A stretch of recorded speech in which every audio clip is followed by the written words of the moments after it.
आज हम बात करने वाले हैं विसर्ग संधि के बारे में।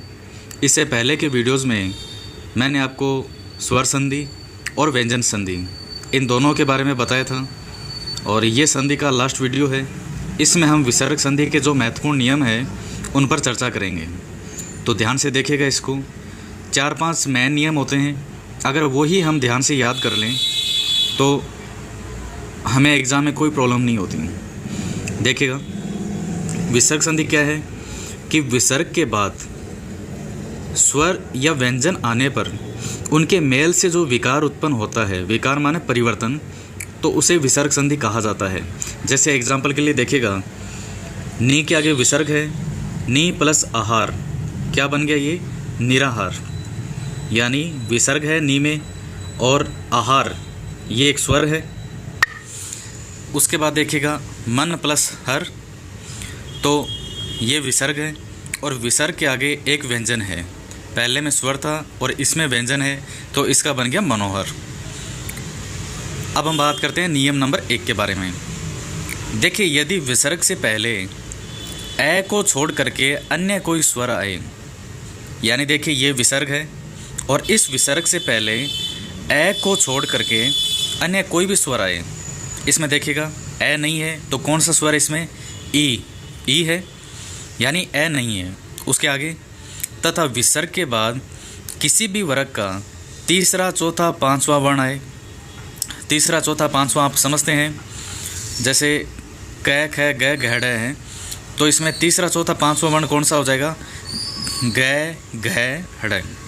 जैसे च छ ज झ य, तो इस वर्ग में तीसरा चौथा पांचवा वर्ग कौन सा होगा वर्ण, ज झ य। इस प्रकार से अंतस्थ वर्ण, यरलव या अन्य कोई स्वर आए तो विसर्ग का र हो जाएगा। अब एग्जाम्पल में देखिएगा आप, नी प्लस गुण, तो इसका क्या हो जाएगा, निर्गुण। नी प्लस आहार, तो विसर्ग से पहले ए नहीं है, ए के अलावा कोई अन्य स्वर हो तो उसका क्या बन जाएगा, र बन जाएगा।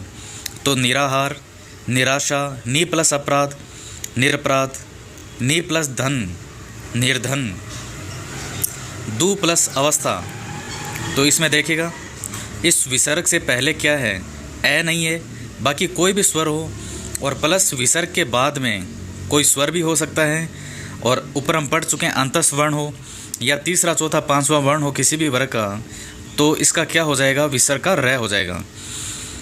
दुरावस्था, देखिए ये दुरावस्था जो वर्ड है ये शब्द शुद्धि के अंदर भी आता है और शब्द शुद्धि में ज़्यादातर इसको लिखाया जाता है दुरावस्था, जो कि गलत होता है। दुरावस्था नहीं होता, दुरावस्था होता है। यानी विसर्ग का र हो जाएगा, इसके अलावा मात्रा में और कोई चेंज नहीं है, ये मेन चीज़ है। इसके बाद में नेक्स्ट एग्जांपल देखते हैं इसका। उसके बाद में दूसरा एग्जांपल है दो प्लस दिन, दुर्दिन। अब देखिए, एक इस विसर्ग संधि के नियम का अपवाद भी है, वेरी इंपॉर्टेंट, पुन प्लस जन्म यानी पुनर्जन्म।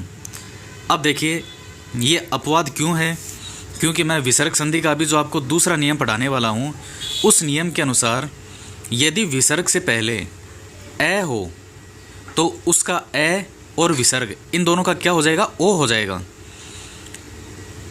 जबकि इसके अंदर हमने र ही लगाया ऊपर, पुनर्जन्म किया है, ना कि पुनोजन्म किया है। हमने क्या किया, पुनर्जन्म।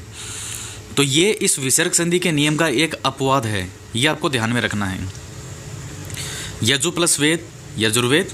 इसके बाद में पढ़ते हैं नेक्स्ट नियम। अब देखिएगा नियम नंबर 2 क्या है, इस चार्ट में देखिए। इसमें मैंने ये बताया है कि अगर विसर्ग से पहले ए हो, और पहले नियम में क्या था, विसर्ग से पहले ए नहीं होना चाहिए, बाकी कोई भी स्वर हो, और इस नियम में विसर्ग से पहले क्या हो, ए हो, और इसके बाद में वही तीसरा चौथा पांचवा वर्ण हो, ग घ ढ, ज झ ये, ड ढ न, द ध न, ब भ में, या अंतस्थ वर्ण हो या उष्म वर्ण हो। अगर ये सब आए तो इस ए का और विसर्ग दोनों का क्या हो जाएगा, ओ हो जाएगा। यही मैंने नियम में बताया है। यदि विसर्ग से पहले ए हो और विसर्ग के बाद किसी भी वर्ग का तीसरा चौथा पांचवा वर्ण, अंतस्थ वर्ण या उष्म वर्ण आए तो ए और विसर्ग दोनों का ओ हो जाता है। और पहले नियम में क्या था ये मैंने लिखा, आपको सिर्फ इतना ही फ़र्क है कि विसर्ग से पहले ए के अलावा कोई स्वर की मात्रा हो तो र हो जाएगा, और अगर विसर्ग से पहले ए हो तो वो ओ हो जाएगा। ए से ओ, ये आप ध्यान में रखिएगा। दोनों नियमों का सार यही है। अब हम इसका एग्जाम्पल देखते हैं। जैसे मन प्लस जय, मन प्लस जय है। अब इसमें देखिए आप, विसर्ग से पहले ए है, क्योंकि नय का अगर हम नय को अलग करें, नय व्यंजन जो है, तो नय हलंत प्लस ए, ये इसका होगा। तो मन प्लस जय, तो ए और विसर्ग दोनों का क्या हो जाएगा? मनोज। यश प्लस दा, यशोदा। मन प्लस हर, मनोहर। मन प्लस योग, मनोयोग।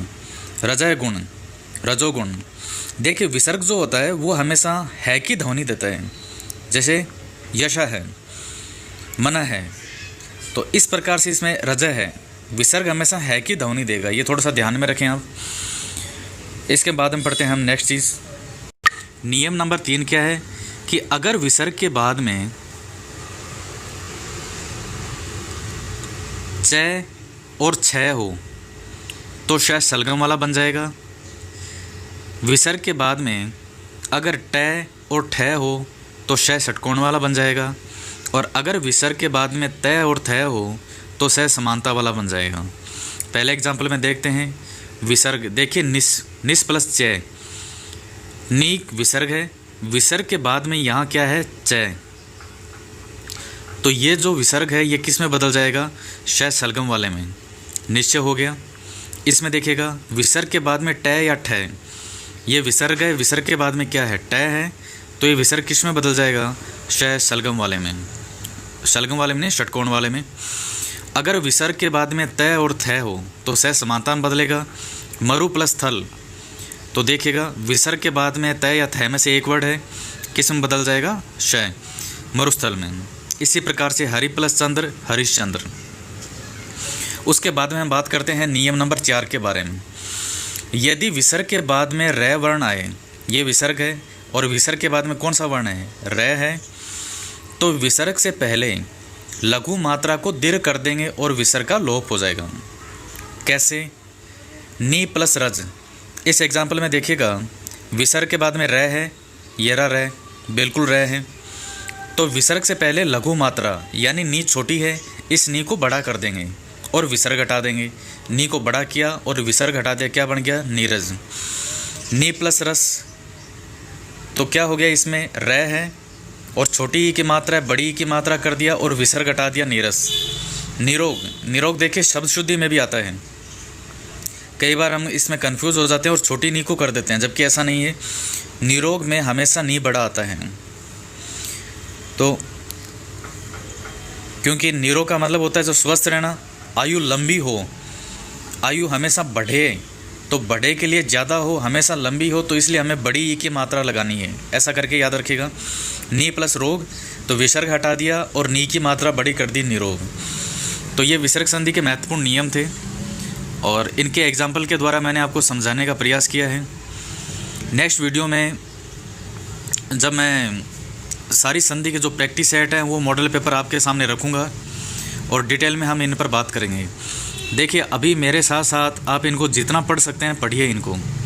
ऐसा नहीं है कि अभी आपका बिल्कुल जैसे अभी एग्ज़ाम आया हुआ ही नहीं है तो आप इनको बिल्कुल ध्यान ही ना दें, क्योंकि हिंदी ऐसा सब्जेक्ट है जिस हिंदी व्याकरण को अगर आपने लापरवाही में लिया